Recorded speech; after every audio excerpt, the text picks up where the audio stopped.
موضوع الدرس في إثبات التوحيد والأدلة على ذلك، سورة الأحقاف، تفسير ابن كثير۔ الحمد لله رب العالمين، والصلاة والسلام على أشرف الأنبياء وسيد المرسلين سيدنا محمد وعلى آله وأصحابه أجمعين۔ اللهم صل على سيدنا محمد وعلى آل سيدنا محمد كما صليت على إبراهيم وعلى آل إبراهيم في العالمين إنك حميد مجيد۔ أعوذ بالله من الشيطان الرجيم، بسم الله الرحمن الرحيم۔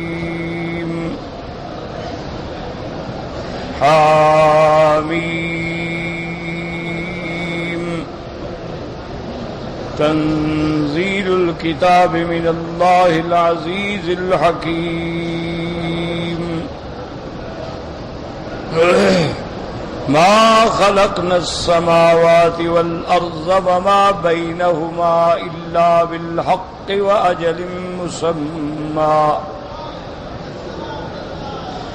والذين كفروا أما أنذروا معرضون۔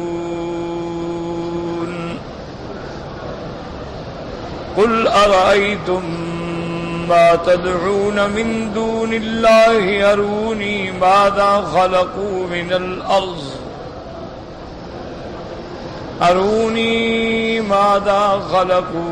من الأرض أم لهم شرك في السماوات،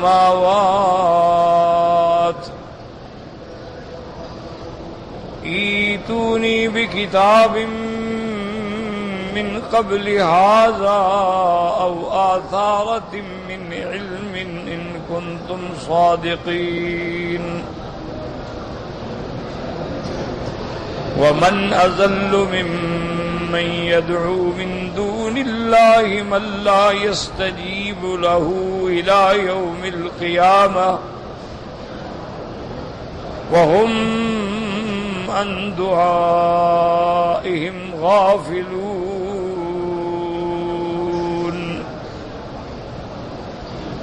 وإذا حشر الناس كانوا لهم أعداء وكانوا بعبادتهم كافرين۔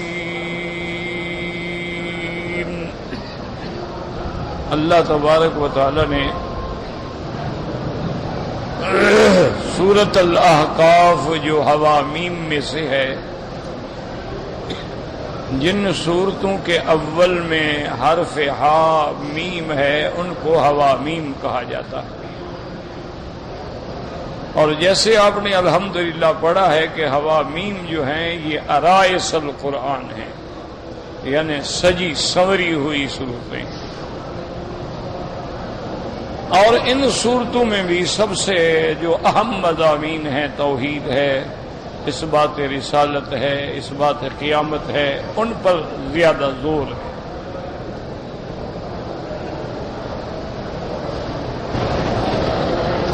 کیونکہ یہ صورتیں مکیہ ہیں، اور آپ کو پتہ ہے کہ مکی زندگی میں رحمت دو جہاں صلی اللہ علیہ وسلم نے زیادی محنت جو ہے وہ اس بات توحید اور رسالت، قیامت، عقائد پر کی۔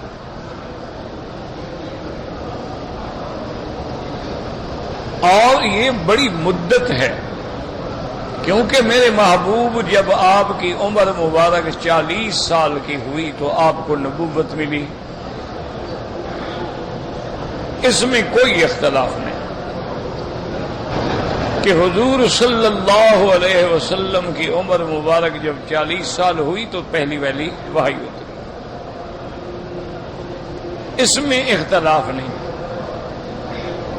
پھر حضور پاک نے ہجرت کے بعد 10 سال مدینہ منورہ میں گزارے ہیں، اس میں بھی اختلاف نہیں۔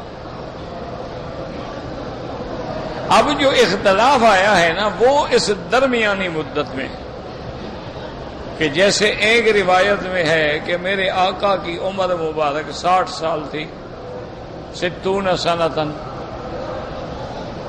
ایک روایت مبارک میں آیا ہے کہ حضور پاک کی عمر مبارک جو تھی 65 سنتن، 65 سال تھی۔ اور ایک روایت مبارک میں آیا ہے کہ آپ کی عمر مبارک جو ہے 63 سنتن، 63 سال تھی۔ تو یہ 3 روایات تھی، اختلاف کس میں ہے؟ اسی مکی زندگی میں اختلاف ہے۔ بات یاد رکھیں کہ آپ نے مکے میں نبوت ملنے کے بعد کتنا وقت گزارا۔ تو بعض علماء فرماتے ہیں کہ اصل وجہ یہ تھی کہ حضور کی ولادت مبارک بھی ربیع الاول میں ہے اور وفات مبارک جو ہے وہ بھی ربیع الاول میں ہے۔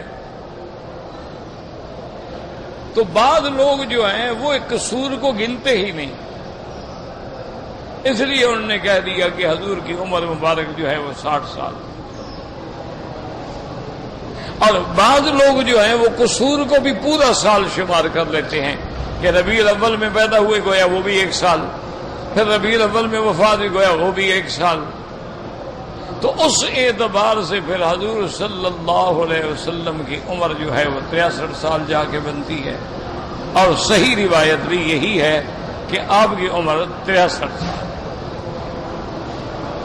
حضور صلی اللہ علیہ وسلم نے مکی زندگی میں 13 سال گزارے، یعنی 40 پہ نبوت ملی، 13 سال اور گزرے 53، اور 10 سال مدینہ منورہ میں 63۔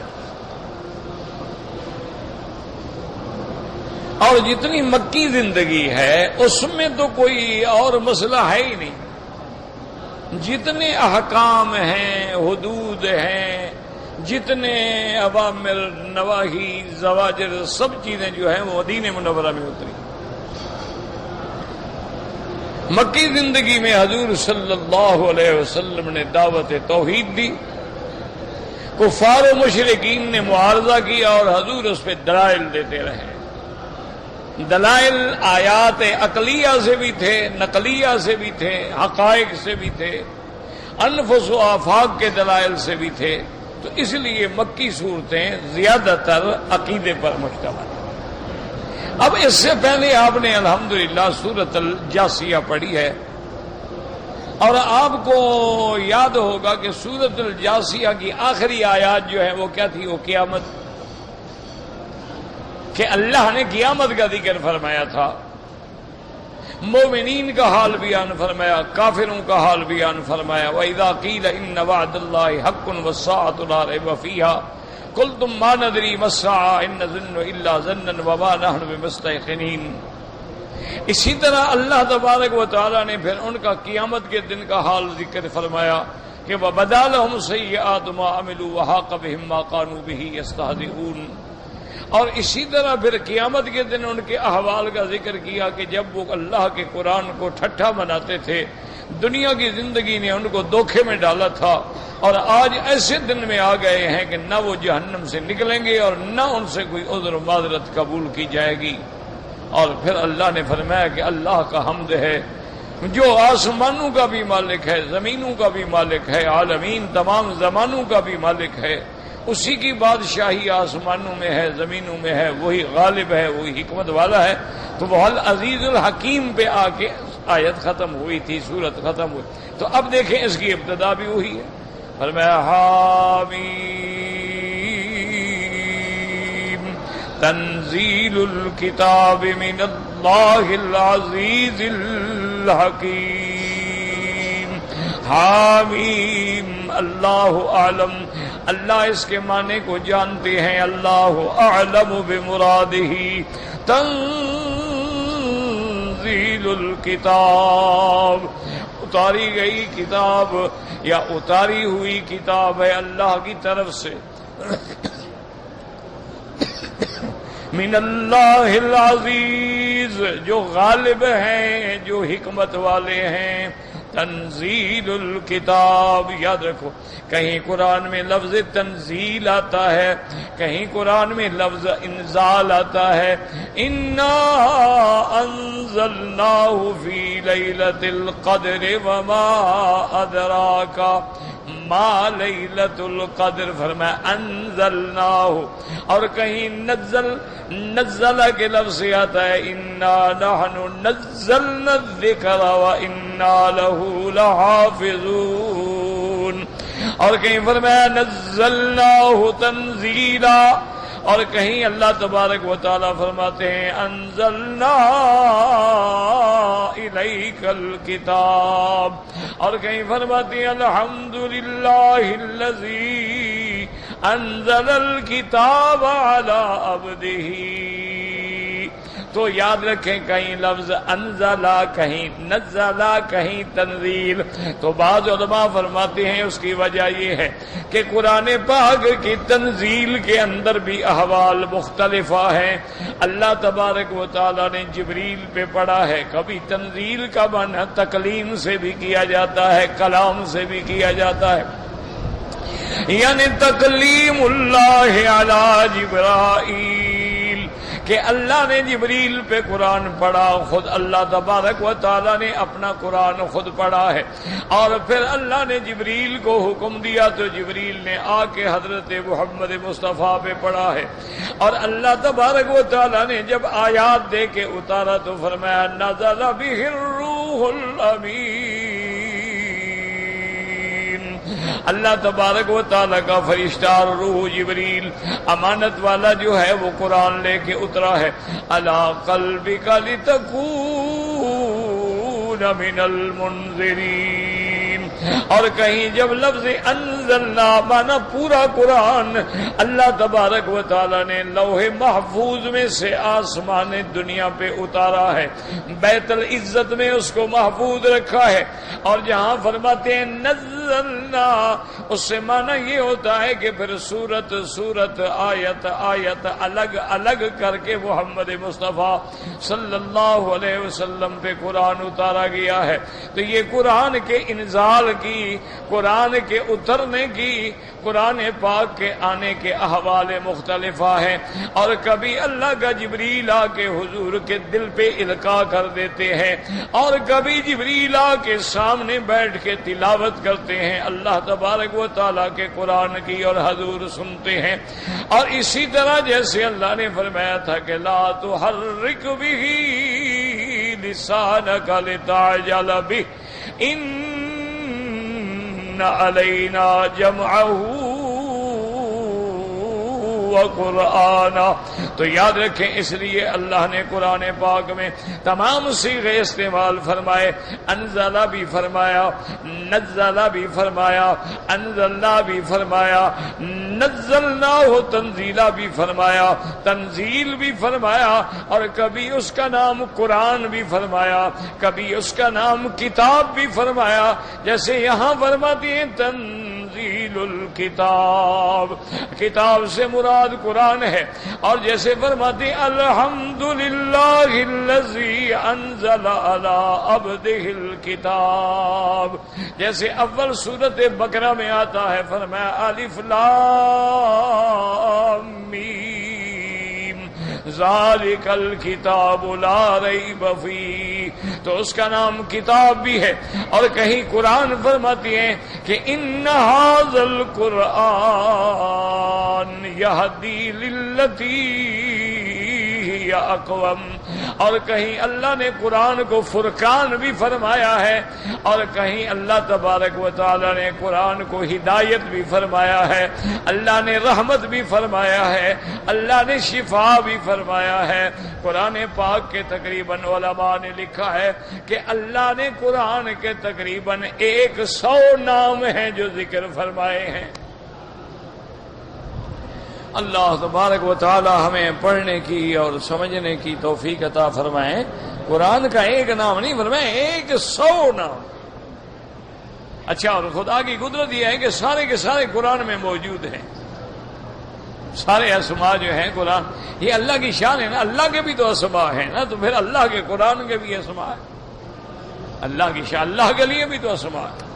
بعض علماء فرماتی ہیں 99 نام ہیں، اور بعض علماء نے فرمایا اللہ کا 1000 نام ہے کتابوں میں، اور بعض علماء فرماتی ہیں 3000 نام ہے کتابوں میں، اس لیے کہ علماء نے کتابیں لکھی الاسنا فی اسماء اللہ الحسنی، لیکن صحیح احادیث میں جو ثابت ہے ان للہ 99 اسما، اللہ کے 99 نام ہیں، من احصاها، جو ان کو یاد رکھے۔ یاد رکھنے کا معنی یہ نہیں کہ صرف لفظ یاد کر لے، معنی ان اسماء کو یاد رکھے، ان اسماء کے مفاہیم کو سمجھے، ان کے مقتضا پہ عمل کرے، ان کے مقتضا کے مطابق اپنی زندگی گزارے، اور پھر دکھ میں تکلیف میں انہی اسماء کے ساتھ اپنے اللہ کو پکارے، تو اللہ تبارک و تعالی اس کی دعا قبول فرماتے ہیں۔ تو اس لیے جہاں جہاں آپ دیکھیں گے کہیں اللہ فرمائیں گے الکتاب، کہیں اللہ فرمائیں گے الکتاب کے بجائے علی، بھی قرآن کا نام ہے، لدینا علی حکیم، اور اسی طرح قرآن بھی نام ہے، اور قرآن کی صفت کریم بھی فرمائے انہ لقرآن کریم فی کتاب مکنون لا یمسہ المطہرون، یہ قرآن عظیم ہے۔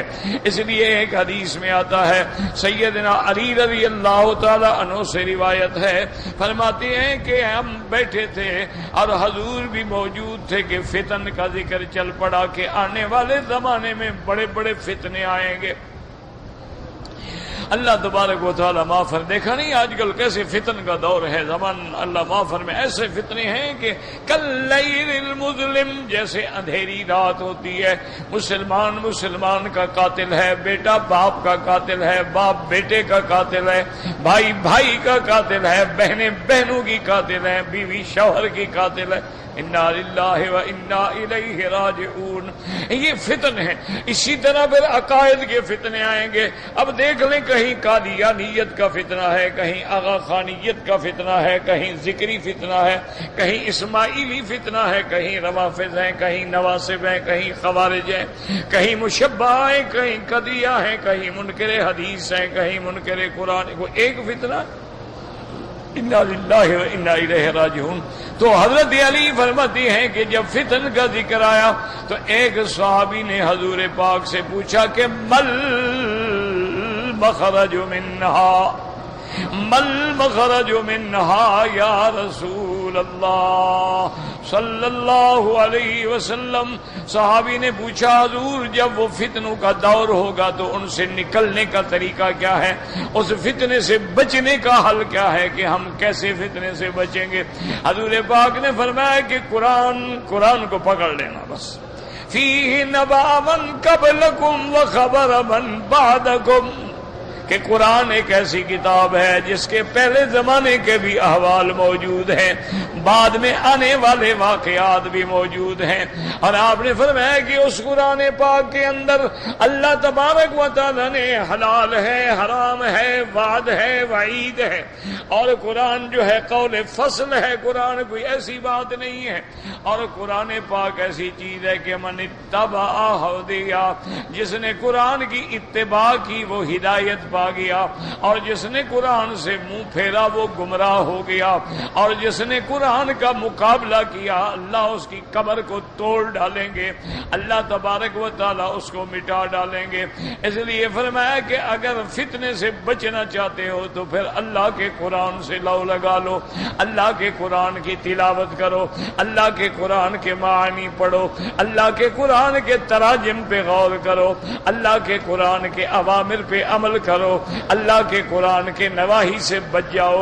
اللہ نے جو قرآن میں حلال فرمایا ہے وہ حلال ہے، جو حرام فرمایا ہے وہ حرام ہے۔ اچھا بعض چیزیں مشتبہات ہوتی ہیں، مشتبہات سے بھی بچ جاؤ تو پھر فتنے سے تمہیں نجات مل جائے گی۔ اس لیے فرماتے ہیں حامیم تنزیل الکتاب من اللہ العزیز الحکیم ان فی السماوات والارض لآیات لآیات للمؤمنین۔ اللہ تبارک و تعالیٰ فرماتے ہیں کہ تحقیق آسمانوں میں اور زمینوں میں نشانیاں ہیں ایمان والوں کے لیے۔ وہ آسمانوں کی بلندی پہ غور کریں، آسمانوں کے طبقات پہ غور کریں، اور پھر آسمانوں پر میں نے جو مخلوق فرشتے آباد کیے ان پہ غور کریں، پھر میں نے آسمانوں میں جو بروج بنائے ہیں ان پہ غور کریں، پھر میں نے شمس و قمر کے سیر کا رستے بنائے ان پہ غور کریں، ان میں کواکب و نجوم ہیں ان پہ غور کریں، ان میں چاند سورج ہے ان پہ غور کریں۔ تو اگر ان میں غور کریں گے تو بڑی نشانیاں ہیں اللہ پر ایمان لانے کی۔ ان فی السماوات والارض لآیات للمؤمنین۔ زمین میں دیکھیں میں نے پہاڑ رکھے ہیں، دریا رکھے ہیں، میں نے نہریں رکھی ہیں، میں نے درخت رکھے ہیں، میں نے پھل رکھے ہیں، میں نے تمہارے لیے کھیتیاں رکھی ہیں، میں نے تمہارے لیے معدنیات پیدا کی ہیں، کہیں سونا ہے، کہیں چاندی ہے، کہیں دھات ہے، کہیں تانبا ہے، کہیں لوہا ہے۔ یہ ساری نعمتوں پہ جب غور کرو گے کہ ان کے پیدا کرنے والا کون ہے تو لازماً اعتراف کرنا ہوگا۔ اس لیے فرماتے ان فی السماوات والارض، ان فی السماوات والارض لآیات للمؤمنین۔ اور فرمایا وفی خلقکم، اور تمہاری اپنی پیدائش کے اندر بھی نشانیاں ہیں۔ وما یبث من دابۃ، فرماتی ہے ما خلقنا السماوات والارض وما بینہما الا بالحق واجل مسمى۔ اب جاسیہ میں وہ آیت تھی، یہاں اللہ نے اسلوب بیان بدل دیا، فرمایا آسمانوں اور زمینوں اور جو ان کے درمیان میں ہے نہیں پیدا کیا مگر ہم نے ٹھیک۔ واجل مسمى، اور ایک وقت مقرر تک کہ جب وہ وقت آئے گا تو سب کچھ فنا ہو جائے گا۔ کل من علیہا فان وَيَبْقَى وَجْهُ رَبِّكَ ذُو الْجَلَالِ وَالْإِكْرَامِ۔ اس لیے فرماتی ہے ما خلقنا السماوات والارض وما بینہما الا بالحق واجل مسمى۔ ہر چیز ایک صحیح اندازے پہ پیدا کی ہے اور ایک وقت مقرر تک پیدا کی ہے۔ والذین کفروا اما انذروا معرضون، اور جو کافر ہیں جن چیزوں سے ان کو ڈرایا جاتا ہے کہ جہنم سے ڈرو، قیامت سے ڈرو، اللہ کے عذاب سے ڈرو، وہ اعراض کرتے ہیں، وہ نہیں مانتے ہیں۔ اب اللہ فرماتے ہیں میرے مدنی آپ ان کو چیلنج کریں۔ قل ارائیتم ما تدعون من دون اللہ، اللہ نے فرمایا اچھا بتلاؤ تم جن کو اللہ کے سوا تم پکارتے ہو۔ اب یاد رکھو کہ اللہ کے سوا پکارنے میں سب آتے ہیں۔ من دون اللہ، اللہ کے سوا، اللہ کے بغیر، اللہ سے برے، اس میں اب یہ بلا وجہ ایک جہالت ہوتی ہے کہ آدمی اگر بتوں کو پکارے تو کافر ہے اور بندوں کو پکارے تو ایمان والا ہے۔ یہ کیا من دون اللہ، یاد رکھ لیں۔ وَمَنْ أَضَلُّ مِمَّنْ يَدْعُو مِنْ دُونِ اللَّهِ، اس سے بڑا گمراہ کون ہے جو اللہ کے سوا کسی اور کو پکارے۔ تو اب یاد رکھو یہ جہالت ہوتی ہے کہ جی وہ تو بتوں کو پکارتے تھے نا جی، وہ تو جی بتوں کو پکارتے تھے، وہ تو حبل کو پکارتے تھے، وہ تو لات کو اللہ کے بندے کوئی بت کو پکارے تو اتنا مجرم ہے، کسی پیغمبر کو پکارے تو اتنا مجرم۔ معنی یہ ہے کہ اللہ کے سوا کسی کا پکارنا جو ہے وہ شرک ہے۔ اب اگر کوئی کہتا ہے یا صنم یا حبل یا لات، یا کہتا ہے یا جبرائیل یا میکائیل یا اسرائیل یا اسرافیل یا نبی یا رسول یا پیر عبدالقادر، سارا ایک ہی شرک ہے۔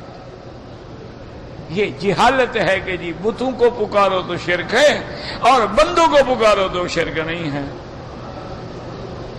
یہ تو جہالت والی بات۔ اب آگے حالات کہ بعض قوموں نے پکارا، انہوں نے بھی بندوں کو ہے لیکن بتوں کی شکل ہے. یہ بت کیا تھے؟ انسانوں کی شکل تھی. یہ دیوی دیوتا کیا ہے؟ ان کا ایک تصور ہے کہ ایک دیوی تھی، ایسی پاک تھی، ایسی پوتر تھی، اور ساری زندگی اس نے گناہ نہیں کیا، برائی کی طرف دیکھا نہیں، ایک تصور کیا، تخیل کیا، اس کی ایک صورت بنا دی. یہ ان کے بھی ایک تخیلات ہیں، اصل تو وہ کسی کی صورت ہے نا. دیکھو نا کہ اگر ہندو ہے مثلاً، اس نے سونے کو پوجنا ہے تو سونے کا ڈھیر رکھ لے، پتھر کو پوجنا ہے تو ہمالیہ پہاڑ کو پوجنا شروع کر دے، لکڑی کو پوجنا ہے درخت کے آگے کھڑے ہو کے اپنے بھجن گانے شروع کر دے. یہ شکلیں جو بناتے ہیں وہ بھی کسی کی شکلیں بناتے ہیں. یعنی ان کے نزدیک بعض فرشتوں کی شکلیں ہیں، ان کے نزدیک بعض جو ہے وہ ابراج کی بروج کی شکلیں ہیں، ان کے نزدیک بعض جو ہے وہ انسانوں کی شکلیں ہیں، ان کے نزدیک بعض جو ہے وہ مہر کے دیوتا کی شکلیں ہیں، اور بعض جو ہے وہ قہر کی دیوی کی شکلیں ہیں. ایک تصور ہے، اصل بات وہی ہے، وہ بھی کسی نہ کسی کی شکل بناتے ہیں. اب دیکھو نا جی، ہم دنیا کے اندر بھی آج کل بھی دیکھ لیں، مسلمان ہیں، کلمہ پڑھتے ہیں، لیکن کسی نہ کسی قبر پہ جا کے سجدہ کرتے ہیں نا.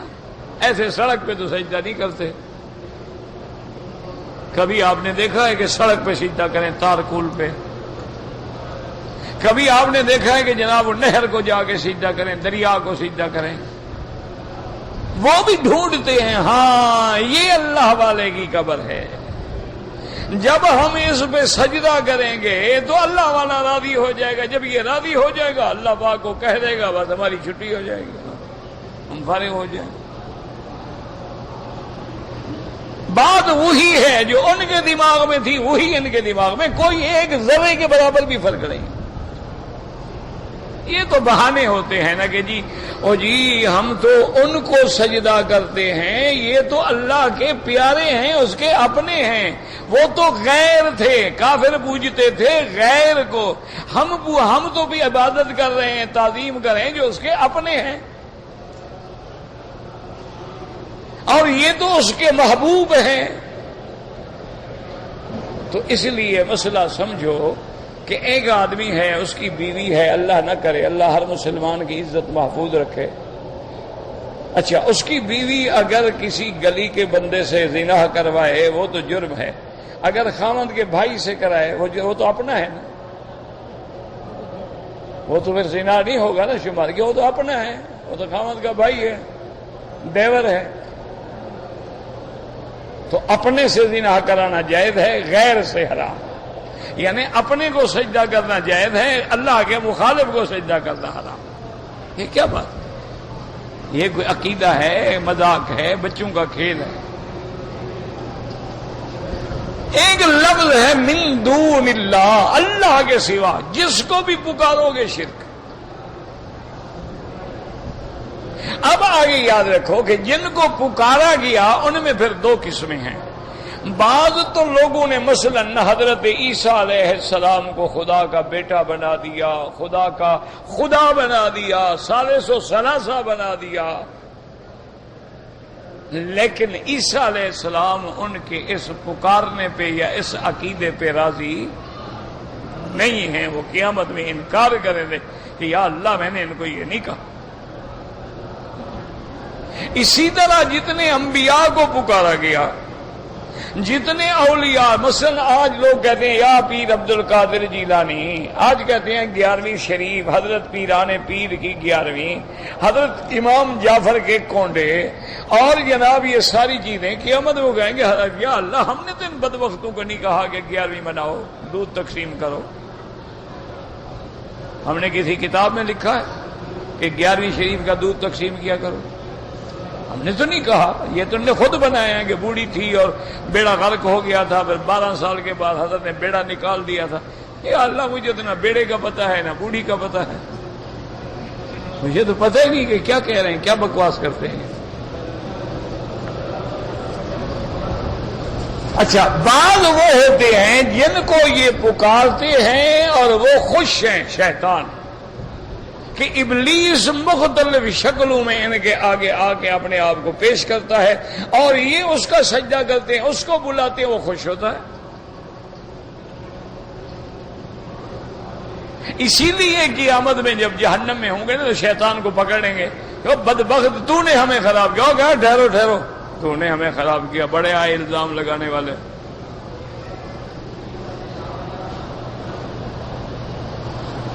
وہ کہا کہ ما کان لی علیکم من سلطان الا ان دعوتکم فاستجبتم لی، کہے گا میرا کوئی تمہارے اوپر کنٹرول تھا؟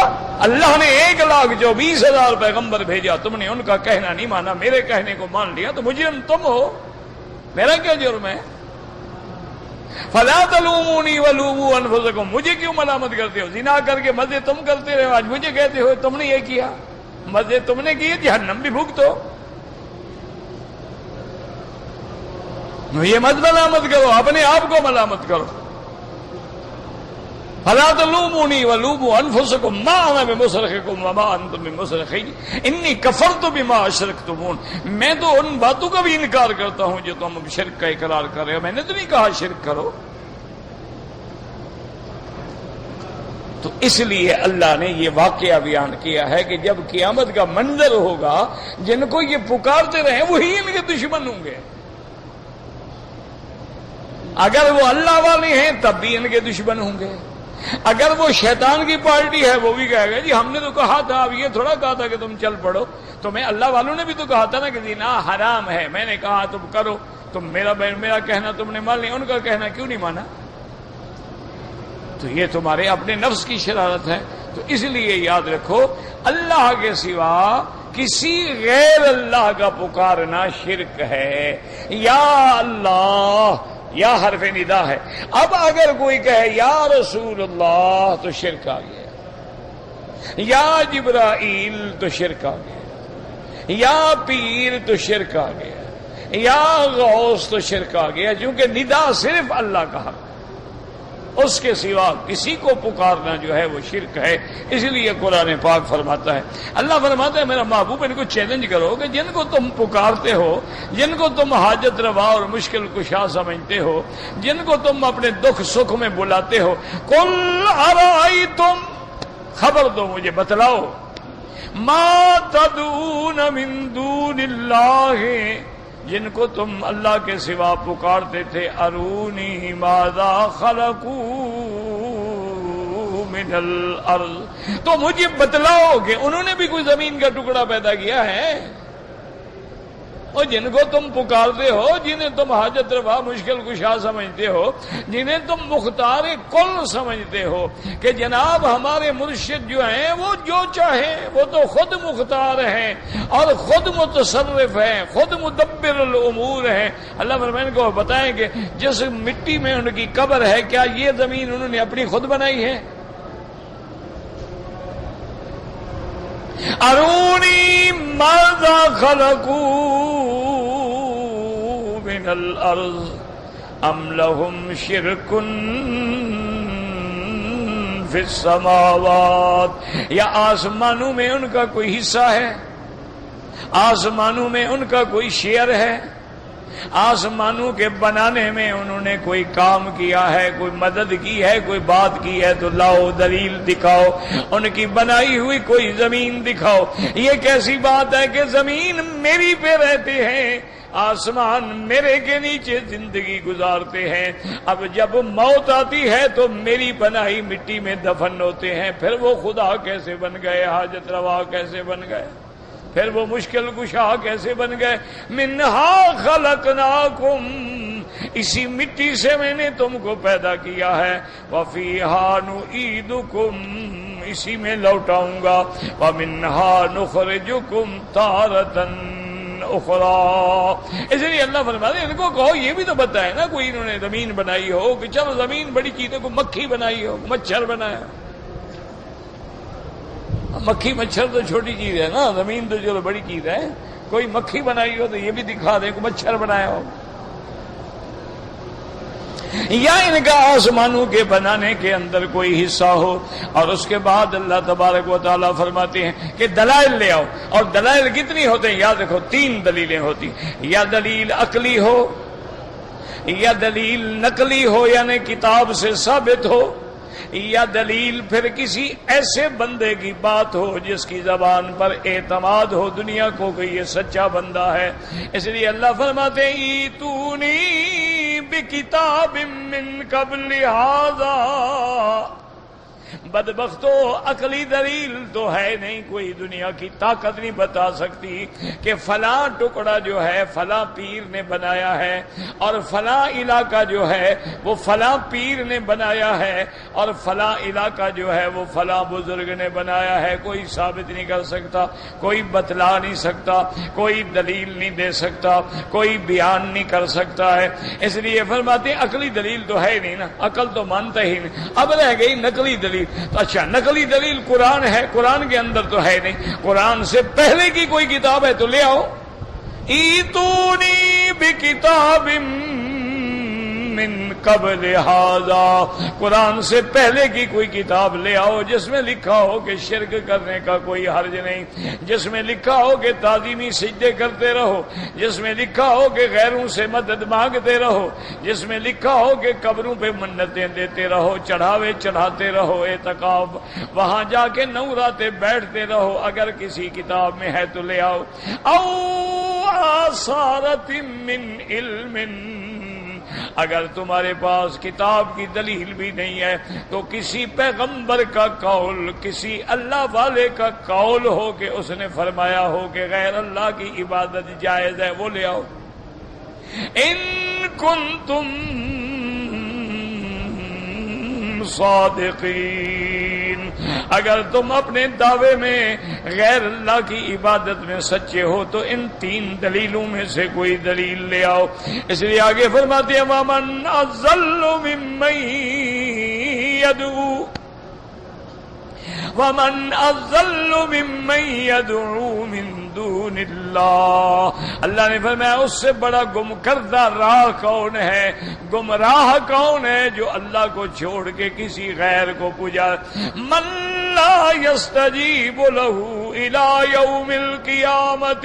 جو قیامت تک اس کی دعا، اس کی پکار کا جواب نہیں دے سکتے، کوئی مدد نہیں کر سکتے ہیں.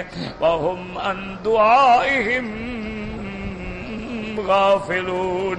ان کو تو پتہ ہی نہیں کہ کون ہمیں پکار رہا ہے.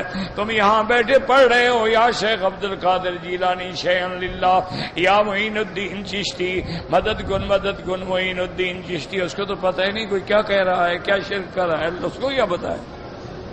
اس سے تو اللہ نے فرمایا اس کو تو پتہ ہی نہیں ہے، اس کو تو پتہ ہی نہیں. اسی لیے اللہ تبارک و تعالیٰ قیامت میں تمام مشرکین کا بھانڈا جو ہے سرے راہ پھوڑ دیں گے. اللہ فرمائیں گے عیسیٰ ابن مریم سے انت قلت للناس اتخذونی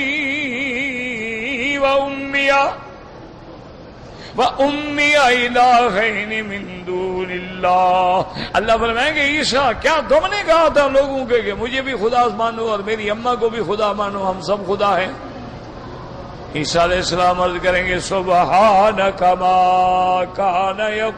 ما یقول لی ان اقول ما لیس لی بحق. کہیں گے پاک ہے تیری ذات مولا، میں وہ بات کر کیسے سکتا ہوں جس کا مجھے حق نہ ہو. میں تیرا بندہ ہوں، میں تیرا عبد ہوں، میں تیرا نبی ہوں، میں تیرا رسول ہوں، میں تیری توحید کا مبلغ ہوں. میں کیسے کہہ سکتا ہوں مجھے خدا مانو؟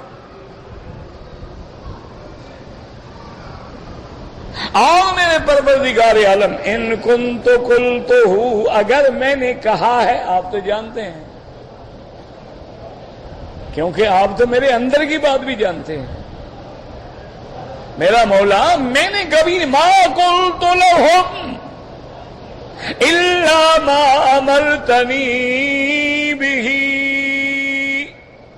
میں نے ان کو کبھی کچھ نہیں کہا مگر وہ جو آپ نے حکم دیا ان اعبدوا اللہ، اللہ کی عبادت کرو.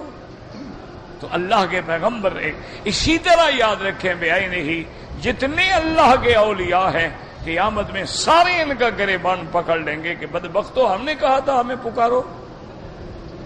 ہم نے تمہیں کہا تھا کہ ہمارے نام پہ منت مانو، ہم نے کہا تھا تمہیں عقیدہ رکھو کہ ہم مشکل کشا ہیں، ہم نے تمہیں کہا تھا کہ ہماری تصویریں لگا کے ان پہ پھول چڑھاؤ، ہم نے کہا تھا کہ آ کے ہمارے قبروں پہ اعتکاف کے بہانے سے نوراتے بیٹھو۔ تو اللہ کے اولیاء ان کے خود بڑے دشمن ہوں گے۔ اس لیے اللہ فرماتے ہیں کہ جن کو یہ پکارتے ہیں من لا یستجیب لہ الی یوم القیامۃ وہم عن دعائہم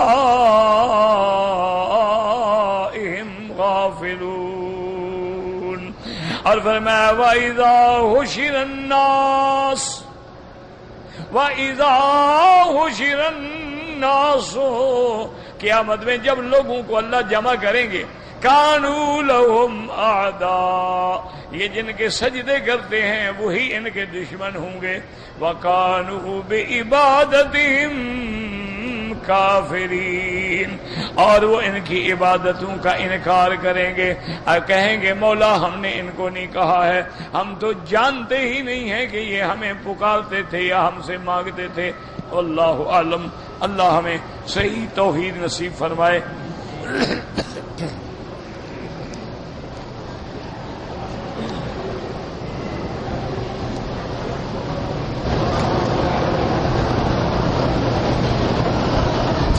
کہتے جی کہ کرسی پر نماز کی کتنی گنجائش ہے؟ یاد رکھو کہ فرض نمازوں میں قیام کرنا جو ہے فرض ہے۔ اگر بغیر عذر کے کوئی آدمی قیام چھوڑ دے تو نماز ہی نہیں ہوگی۔ ایک بندہ معذور ہے، وہ کھڑا ہو نہیں سکتا، وہ بیٹھ سکتا ہے، وہ تو معذور ہے نا، وہ کرسی پہ بیٹھ جائے یا کسی جگہ پہ بیٹھ جائے یا ویسے بیٹھ کے نماز پڑھے تو جائز ہے، چونکہ وہ کھڑا نہ ہو سکتا ہو۔ جو کھڑا ہونے پہ قادر ہے اور کھڑا نہ ہو تو نماز نہیں ہوگی۔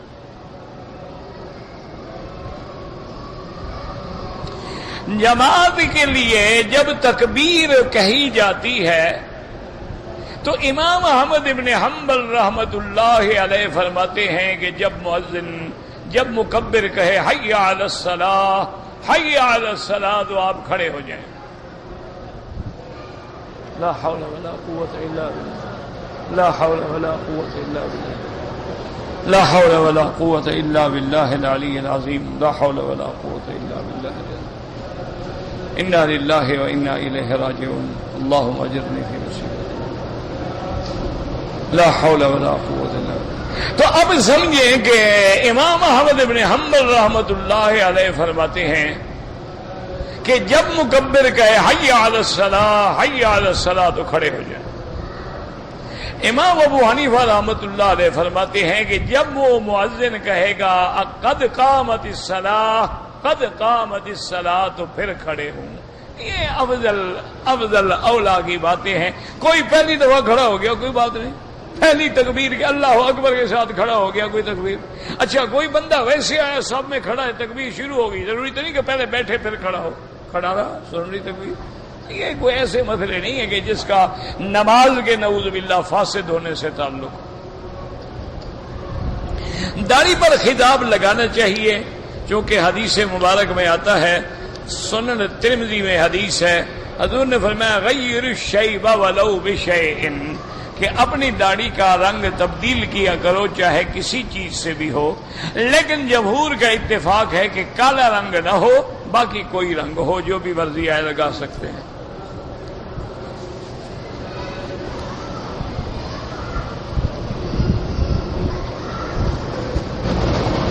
کہتے ہیں جی کہ میرا لڑکا پیدا ہوا، 1 سال اس کی عمر ہو گئی ہے، میں نے عقیقہ نہیں دیا۔ نہیں دیا تو نہیں دیا، بس بات ختم ہو گئی۔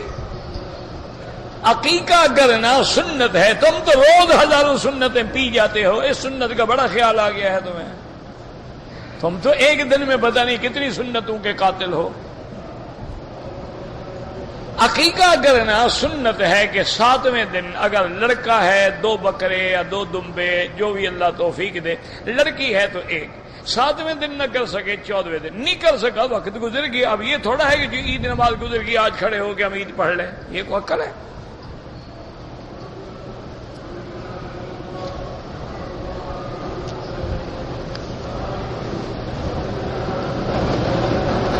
جمعہ کے دن نماز جمعہ سے پہلے یاد رکھو کہ جمعہ اور ظہر میں کوئی فرق نہیں ہے، صرف اتنا فرق ہے کہ ظہر میں 4 رکعتیں ہوتی ہیں اور جمعہ میں 2 رکعتیں ہیں، اور 2 رکعتوں کے قائم مقام خطبہ آ گیا ہے، ورنہ تو ایک ہی بات ہے۔ اب اگر کوئی آدمی جمعہ نہیں پڑھے گا تو کیا کرے گا؟ ظہر ہی پڑھے گا۔ اچھا ایک ایسی جگہ ہے چھوٹی بستی ہے وہاں جمعہ نہیں ہوتا ہے تو ظہر پڑھیں گے۔ بہرحال احناف کے نزدیک جمعہ کی نماز سے پہلے بھی 4 سنتیں ہیں اور بعد میں بھی 4 سنتیں ہیں، 6 پڑھے تو زیادہ افضل ہے، لیکن حنابلہ رحمہم اللہ کے نزدیک پہلے بھی 2 سنتیں ہیں اور بعد میں بھی 2 سنتیں ہیں، اور خدا کے لیے لڑائی اور جھگڑے نہ کیا کرو، نہ مقابلے کیا کرو، نہ ایک دوسرے پر فتوے لگایا کرو، یہ ایک علمی بات ہے۔ اب دیکھو نا مثال کے طور پہ جس آدمی نے 2 رکعتیں پڑھی حدیث میں ہے موجود ہے، آمنا کوئی جھگڑا نہیں، 4 رکعتیں پڑھی ہیں تو وہ بھی حدیث مبارک میں موجود ہیں، لیکن میں نے ہمیشہ آپ سے کہا ہے اور میں یہ دیانتداری سے کہتا ہوں، کسی وجہ سے نہیں کہتا، ضد سے، کہ امام ابو حنیفہ رحمۃ اللہ علیہ کی فقہ جو ہے نا وہ اتنی جامع ماننے کامل شامل ہے کہ اب مثلا 4 رکعتیں سنت پڑھی تو دونوں حدیثوں پہ عمل ہو گیا، 2 والی پہ بھی اور 4 والی پہ بھی۔ حدیث میں 4 بھی ہیں 2 بھی ہیں، تو جس نے 4 پڑھی ہیں دونوں حدیثیں میں عمل ہو گیا کہ نہیں؟ جس نے 2 پڑھی تو 4 والی حدیث کہاں گئی؟ تو اس لیے اچھا پھر جتنا زیادہ پڑھو گے، 4 رکعت پڑھو گے 4 لاکھ رکعت کا ثواب ملے گا، 2 پڑھو گے 2 لاکھ کا ملے گا، تمہاری مرضی ہے، گھٹاتے رہو بڑھاتے رہو۔ ایک آدمی 8 رکعتیں پڑھتا ہے اس کو 8 لاکھ رکعت کا ثواب ملے گا، ایک آدمی 20 رکعتیں پڑھتا ہے۔ یہ اچھا انصاف ہے کہ جو 20 پڑھے گا اللہ کہیں گے باقی اس کے منہ پہ مار دو، میں صرف 8 قبول کروں گا باقی میں نہیں لیتا۔ کوئی عقل بھی ہونا چاہیے۔ اچھا جب 20 پڑھے گا 8 والی حدیث پہ بھی عمل ہو گیا، 12 والی پہ بھی ہو گیا، 20 والی پہ بھی ہو گیا، اور جس نے 8 پڑھی 12 والی حدیث بھی رہ گئی اور 20 والی بھی رہ گئی، اجماع صحابہ بھی رہ گیا۔ تو یہ تو کوئی جھگڑے کی باتیں ہیں نہیں۔ اس دور میں کوشش کیا کرو کہ مسائل میں ایک دوسرے کو سمجھایا کرو، لڑا نہ کرو۔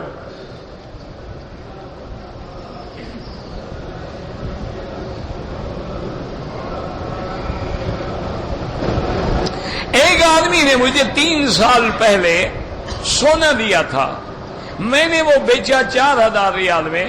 اب 3 سال کے بعد وہ شخص 4000 ریال واپس کرتے ہیں، نہیں لیتا، بالکل نہیں لینا چاہیے۔ اب سونا لیا سونا دو،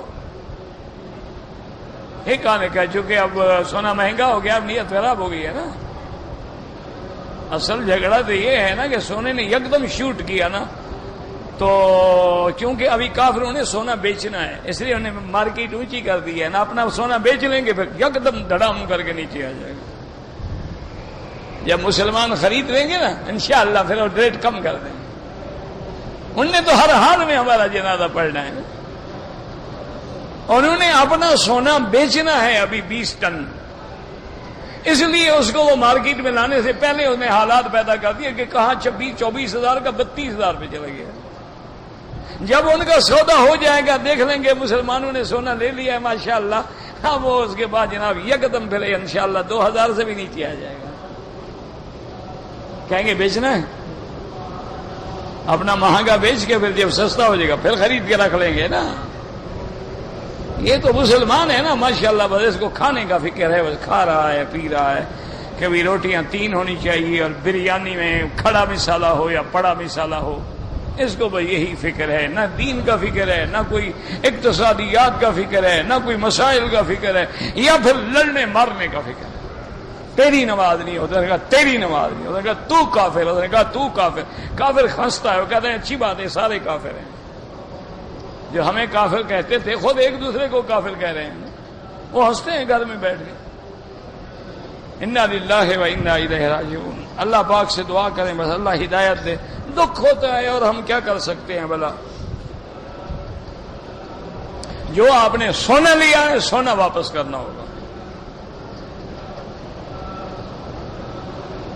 اگر مالک کے مکان سے ایک دلال ہے وہ سودا کرا کے ہمیں زمینیں خرید کے دیتا ہے, کمیشن لیتا ہے اپنا, بالکل ٹھیک ہے. کوئی نوکر تھوڑا ہے تمہارا, تمہارے لیے جو بھاگے پراپرٹی تلاش کرے, پھر تمہاری بات کروائے, تمہارا سودا کرائے, کاغذات چیک کرے, وہ دھوکہ نہ ہو, فریب نہ ہو. کیونکہ آج کل تو ماشاءاللہ مسلمان بہت قابل آدمی ہیں. ایک پلاٹ 10 جگہ بیچا ہوا ہوتا ہے ماشاءاللہ, سمجھدار آدمی ہے ماشاءاللہ. مسلمان اس فن میں ماسٹر ہیں. ایک پلاٹ کو 10 رجسٹریاں ہو جاتی ہیں, 10 جگہ بیچا ہوا ہے.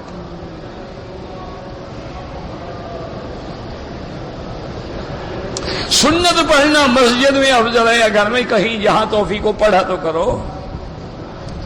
افضل تو گھر ہے, تم گھر جا کے پڑھو گے, وضو ٹوٹ گیا, پھر بچوں کے ساتھ بیٹھ گیا, فی امان اللہ ہو گیا.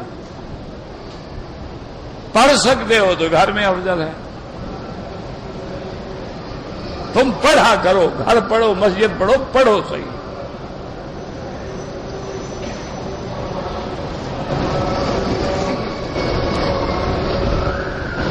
ایک شخص مسلمان ہے, اس کی بہن کافر ہے, کافر کو زکوٰۃ نہیں دے سکتا, مسلمان کو زکوٰۃ دو. بوسکی کا کپڑا استعمال کرنا مرد کے لیے بالکل حلال ہے. یہ ریشم تھوڑا ہے اللہ کے بندے, وہ ریشم حرام ہے جو کیڑے سے نکلتا ہے. وہ اگر ہو تو تمہیں 200 ریال کا بھی میٹر نہیں ملے گا. کبھی جا کے دیکھو نا, سلک جو ہے نا خالص, یعنی 100% پیور سلک جو ہے, وہ تو کم از کم 200 300 400 ریال کا 1 میٹر ہوتا ہے. یہ تو ربڑ کا بنا ہوا ہے. یہ کون سی بوس کی ریشمی ہے؟ یہ جو ہم نے پہنے ہوئے سارے ربڑ کے کپڑے ہیں الحمدللہ.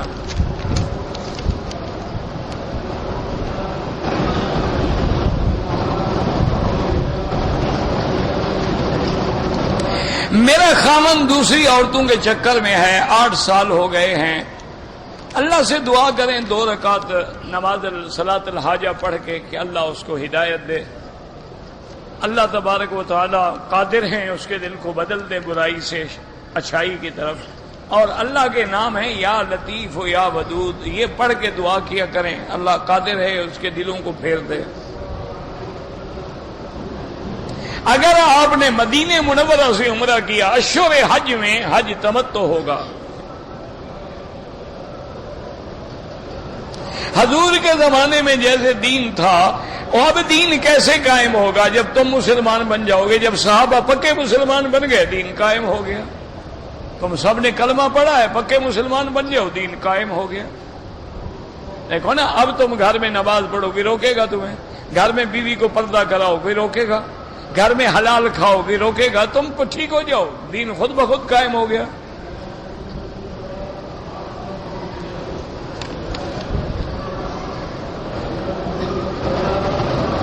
میری شادی چچے کی سالی سے ہوئی ہے, میری اولاد کی شادی چچا کی اولاد سے ہو سکتی ہے؟ کیوں نہیں ہو سکتی؟ کیا ہے, چچے کی اولاد سے کیوں نہیں ہو سکتی؟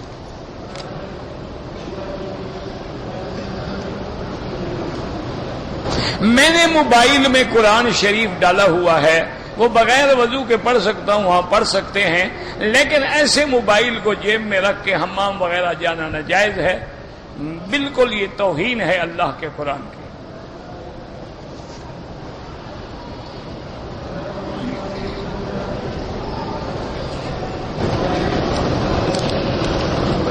ویسے تمہاری بہن ہے, مدد کر دو, یہ الگ بات ہے. اب اتنا بڑا لمبا چوڑا خط تو میں نہیں پڑھوا سکتا.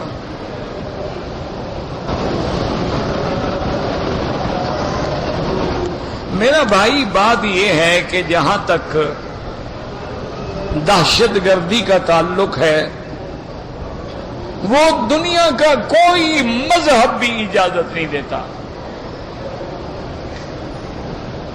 اور دین اسلام تو سلامتی کا دین ہے, یہ تو امن کا دین ہے.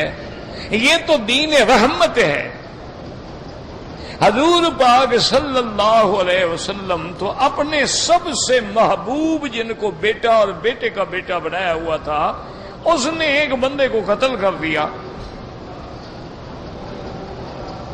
تو جب حضور کو خبر ملی تو آپ نے فرمایا کہ تم نے کیا کیا ہے؟ اس نے کہا یا رسول اللہ، میدان جنگ میں جب میری تلوار کی زد میں آیا تو اس نے کلمہ پڑھا تو ڈر کے میں، آپ نے فرمایا اللہ شکک قلبہ، تم نے اس کا دل چیر کے دیکھا تھا؟ یعنی اس حال میں بھی کسی کو مارنا جائز نہیں۔ میرا بھائی گزارش یہ ہے، ٹھنڈے دل سے غور کرو، اسلام کا دہشت گردی سے کوئی تعلق نہیں، لیکن جہاں واقعہ ہوتا ہے آدمی تو مسلمان اس میں پھنسا ہوا ہے۔ جہاں کوئی واقعہ ہو رہا ہے کوئی ہندو تو سامنے نہیں آیا بدبخت، کوئی سکھ بھی نہیں آیا، کوئی یہودی بھی نہیں آتا، کوئی عیسائی بھی نہیں آتا۔ ہر جگہ اگر ہم مسلمان کیوں ہیں؟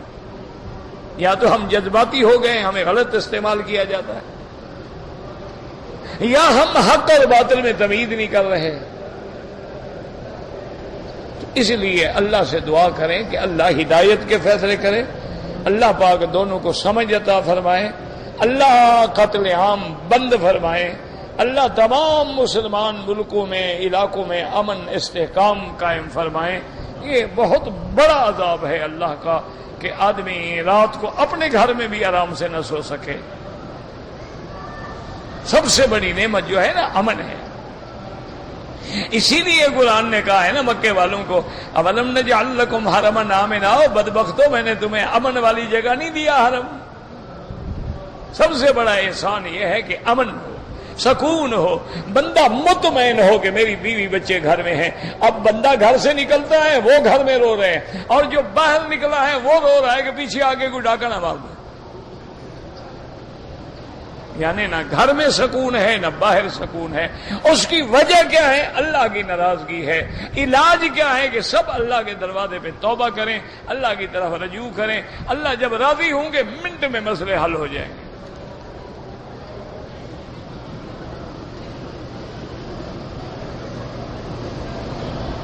اگر ہم نے طواف کر رہے تھے کہ جنازہ کھڑا ہو گیا، جنازہ پڑھ لیں، پھر جہاں کھڑے ہیں وہیں سے طواف شروع کر دیں، کوئی منع نہیں۔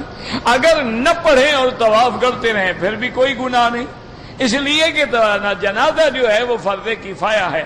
اگر ایک نے پڑھ لیا، دو نے پڑھ لیا تو کسی اور پہ گناہ نہیں ہوگا، لیکن اگر پڑھنا چاہتے ہیں تو پڑھ لیں۔ اللہم صلی علی سیدنا محمد وعلی آل سیدنا محمد كما صليت على إبراهيم وعلى آل إبراهيم في العالمين إنك حميد مجيد اللهم أنت ربي لا إله إلا أنت الأحد الصمد الفرد الذي لم يلد ولم يولد ولم يكن له كفوا أحد اللهم أنت ربي لا إله إلا أنت الحنان المنان بديع السماوات والأرض يا ذا الجلال والإكرام يا ذا الجلال والإكرام يا ذا الجلال والإكرام اللهم إنا نسألك بأسمائك الحسنى وصفاتك العليا اللهم آمنا في أوطاننا اللهم آمنا في أوطاننا اللهم لا تجعل مصيبتنا في ديننا ولا تجعل الدنيا أكبر همنا ولا مبلغ علمنا اللهم لا تسلط علينا بذنوبنا من لا يخافك فينا ولا يرحمنا اللهم استرنا بسترك الجميل اللهم استرنا بسترك الجميل یا اللہ اسلام کی غلبے اور عزت کا فیصلہ فرما، یا اللہ کفار کی ذلت اور شکست کا فیصلہ فرما، یا اللہ مسلمان جس ملک میں ہیں جس جگہ میں ہیں ان کی جان مال آبرو عزت کی حفاظت فرما، یا اللہ مسجد اقصی کی حفاظت فرما، یا اللہ تمام مساجد مدارس کی حفاظت فرما، یا اللہ تمام دین والوں کی حفاظت فرما، یا اللہ تمام دین کے کام کرنے والوں کی حفاظت فرما، یا اللہ تمام دین کی دعوت دینے والوں کی حفاظت فرما، یا اللہ پورے مسلمانوں کی حفاظت فرما، یا اللہ بیماروں کو شفا